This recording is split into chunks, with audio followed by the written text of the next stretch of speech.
상처받지 않는 법, 피비조시아. 나는 너희에게 이르노니 너희 원수를 사랑하며. 이 부분이 문제가 되었기 때문에 말씀하시는 겁니다. 여러분이 사랑하지 않는다가 아닙니다. 여러분은 사랑하십니다. 여러분이 하는 사랑은 기대하는 사랑입니다. 사랑하고 친절을 베푸셨습니다. 하지만 무엇을 사랑하셨죠? 기대치가 있었습니다. 예수께서 그의 제자들에게 말하기를 너희 원수를 사랑하고 너희를 박해하는 자들을 사랑하라고 하셨습니다. 박해하는 자들을 사랑하라는 의미가 무엇인지 아시죠? 이같이 한즉 하늘에 계신 너희 아버지의 아들이 되리니 이는 하나님이 그 해를 악인과 선인에게 비추시며 비를 의로운 자와 불의한 자에게 내려주심이라. 이 말씀은 의로운 자와 불의한 자 모두 비를 좋아한다는 의미입니다. 여러분을 사랑해주는 사람들을 사랑한다고 해보세요. 여러분은 어떤 상급을 받게 될까요? 세리도 그렇게 하지 않았던가요? 세리도 똑같이 했습니다. 너희가 너희를 사랑하는 자를 사랑하면 무슨 상이 있으랴.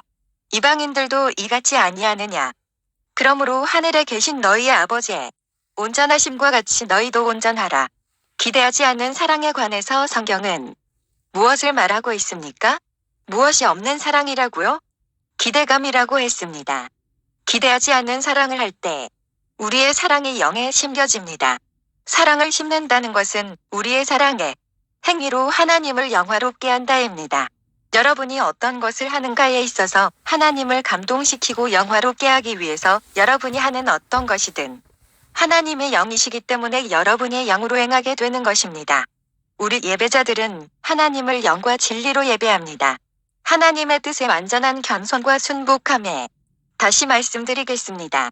여러분의 사랑에는 기대치가 너무 높아서 기대함이 없이는 사람들을 사랑할 수 없습니다. 기대함 없이 사랑하세요. 하나님의 여러분의 상급자이기 때문입니다.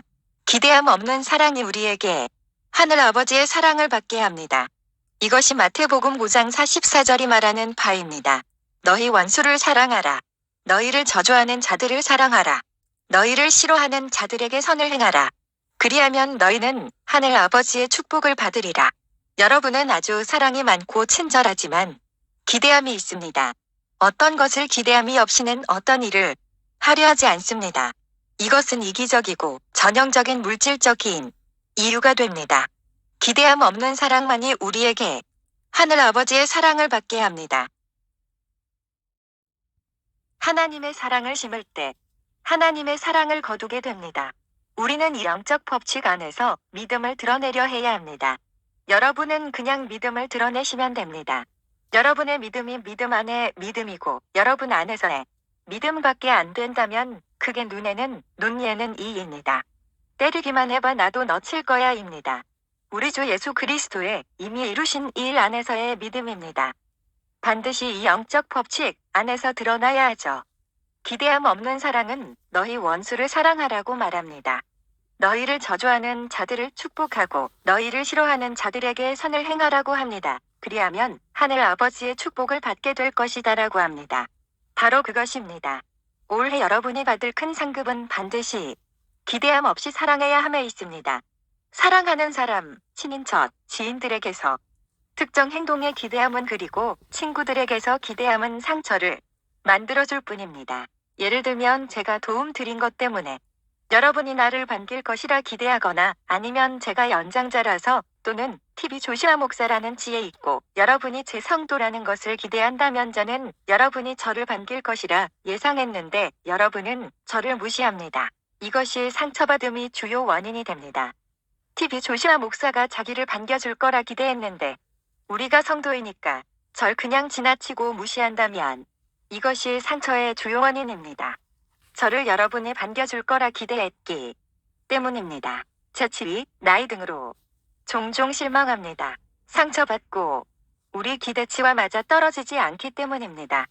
사람들에게서 기대치를 내려놓으십시오. 여러분이 스스로 상처받는 자리로 가기 전에 옆에 분들께 사람들로부터 기대치를 버리세요. 스스로 상처받기 전에 라고 말하세요. 전 세계 시청자 여러분 잘 들으십시오. 사람들로부터 여러분의 기대치를 버리십시오. 여러분이 상처받기 전에 특정한 행동에 대한 기대는 반드시 신중하게 살펴야 합니다. MC가 이렇게 할 거라 생각해. B씨가 저렇게 할 거야. 그 부분에 있어서는 잘못된 부분이 없지만 그 부분이 상처랑 연결되어져서는 안 됩니다. 우리는 종종 충격을 받고 놀랍니다. 혼란스러워하죠. 상처받을 때 그렇습니다. 마치 우리만 틀린 것 같고 마치 다른 어떤 사람들은 잘못한 것이 없는 것 같기 때문입니다. 그러나 예수님께서는 누가복음 17장 1절에 분명하게 말씀하셨습니다. 실족하게 하는 것이 없을 수는 없으나 누가복음 17장 1절에 예수께서 이르시되 실족하게 하는 것이 없을 수는 없으나 실족하게 하는 것들이 반드시 올 것이다를 의미합니다. 상처받는 것이 문제가 아니라 그에 대한 여러분의 반응이 중요합니다. 옆에 분들께 나의 반응이 나의 미래를 결정짓는다라고 말하세요. 내가 깊게 상처받을 때 나의 반응이 중요합니다. 여러분이 사탄의 이 계략을 안다면 사탄을 이길 수 있습니다. 크게 상처받을 때 배신당하고 억울하게 고소당할 때 나의 반응이 나의 미래를 결정짓습니다. 시청자분들의 인식이 자라날 수 있도록 시청자 여러분, 여러분이 크게 상처받을 때, 부당하게 고소당하고 핍박받을 때 여러분의 반응이 여러분의 미래를 결정짓습니다. 지금 이 순간부터 누군가가 여러분을 학대하고 부당하게 고소한다면 나한테 왜 이러는 거야? 여러분의 반응에 신중하셔야 합니다. 두 개의 틀림은 발음을 만들어낼 수 없습니다. 여러분이 살짝 물러났는데 누군가 여러분의 자리를 꿰찬다면 여러분의 자리로 돌아갔는데 심지어 놓아둔 성경책도 치워져 있다면 누가 여러분의 자리에 앉았다면 신중하세요. 여러분의 반응이 여러분의 미래를 결정짓습니다. 다른 누군가 여러분의 돈을 되돌려줄 거라 예상하나요? 그래서 경찰이나 보안요원을 대동하고 아니면 여러분의 임대주가 오늘 임대주가 내일엔 세입자가 될 수도 있습니다. 오늘의 세입자가 내일엔 임대주가 될 수도 있습니다. 오늘의 목사가 내일엔 술주정뱅이가 될 수도 있습니다. 오늘의 술주정뱅이가 내일엔 목사가 될 수도 있죠. 오늘 부유한 분들이 내일 가난해질 수도 있습니다. 오늘 가난한 분들이 내일엔 부유해질 수도 있습니다. 오늘 죄인인 사람이 내일엔 의인이 될 수도 있습니다. 오늘 의인인 사람이 내일엔 죄인이 될 수도 있습니다. 그래서 성경에서 시작이 죄인이 아닌 끝내는 자가 죄인이라고 하는 것입니다. 경주가 있습니다. 달려야 할 경주가 있다네. 얻어야 할 승리가 있다네. 능력을 주시고 매시간 참 되도록 경주가 있다네. 오주님 저를 보호하소서. 저를 보호하소서. 능력을 주시고 매시간 참 되게 하소서. 주님 나를 보호하소서. 자리에 앉으십시오. 전 세계 시청자 여러분. 제 목소리의 영향력 아래에 있는 분들. 주님께서 보호하십니다. 갈라디아서는 그릇된 행동으로 사람이 사로잡히면 그 붙잡은 사람을 여러분이 부드럽게 회복시켜 여러분이 유혹당하지 않게 하라고 말합니다. 여러분이 상처받았을 때, 혼란스러울 때, 학대받고 오해받을 때, 부당하게 고소당하고 핍박받고 여러분을 증오할 때, 여러분의 반응이 여러분의 미래를 결정짓습니다. 십자가에서 예수님은 아버지 저들을 용서하소서 라고 말씀하셨습니다. 여기서 저들은 상처 주는 자들과 상처받은 자들을 의미합니다. 아버지 저들을 용서하소서. 종종 우리가 드러내는 반응이 여러분을 쓴뿌리에 연약하게 만듭니다. 이 부분에 주목하십시오. 우리가 드러내는 반응이 우리를 쓴뿌리에 연약하게 만듭니다. 화, 갈등, 격분, 시기 질투, 증오 그리고 억울함 이런 것들이 있는데 그러므로 상처들에 있어서 강하게 무장하고 준비되어 있어야 합니다. 우리의 반응이 너 왜 그러니? 라고 하죠. 그 말에서 화로 화와 쓴뿌리에서 시기 질투 등 여러분은 그런 감옥에 갇혀 있습니다. 상처는 사탄에게 이용당하는 아주 효과적인 수단입니다. 상처는 절대 피할 수 없는 여기저기서 만연합니다. 어디서든 일어나고 반드시 일어납니다. 성경에서 반드시 일어난다고 말하기 때문이죠. 사람들 가운데 살면서 상처받을 수밖에 없습니다. 어디서든 반드시 일어나기 마련입니다. 우리는 그것이 삶이라는 것을 거의 다 압니다.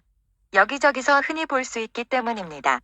사탄이 여러분을 사로잡기 원한다면 사탄은 그 방법을 압니다. 상처를 통해서죠. 사탄은 상처를 통해서 여러분은 당황스럽게 만들길 원합니다. 욥에게 무슨 일이 일어났는지 봅시다. 사탄이 하나님 앞에서 당신이 말한 이 자는 의로운 자로 제가 시험해 보겠습니다. 이 자를 화나게 해보겠습니다. 이 잔에 있는 쓴뿌리를 일어나게 해보겠습니다라고 합니다. 시청자 여러분 잘 들으십시오. 수년 동안 여러분이 꿈꿔왔던 것들이 올해 일어날 것입니다. 시청자 여러분, 임마누엘 TV를 시청하기 위해 사용하고 있는 수단이 무엇이든 일단 제 목소리의 영향력 아래 있다면 수년간 꿈꿔온 것들이 올해 일어날 것입니다. 재정, 돌파, 건강, 형통의 꿈들이 들어올 것입니다. 예수 이름으로 시청자 여러분 악몽에서 여러분을 끊어냅니다. 예수 이름으로 끊어질지어다. 제가 악몽이라고 말할 때 모든 어리석은 것들을 뜻합니다. 어떤 당혹스러운 것들이든 떠올리십시오. 사탄의 뿌리, 상처의 뿌리 등. 시청자 여러분 다시 한번 잘 들으십시오. 예수 이름의 권능으로 우리를 시청하기 위해 사용하고 있는 수단이 무엇이든 여러분이 제 목소리의 영향력 아래에 있는 한 악몽들로부터 끊어질지어다. 끊어져라. 예수님이 여러분을 사랑하십니다. 여러분의 반응이 여러분의 미래를 결정짓습니다.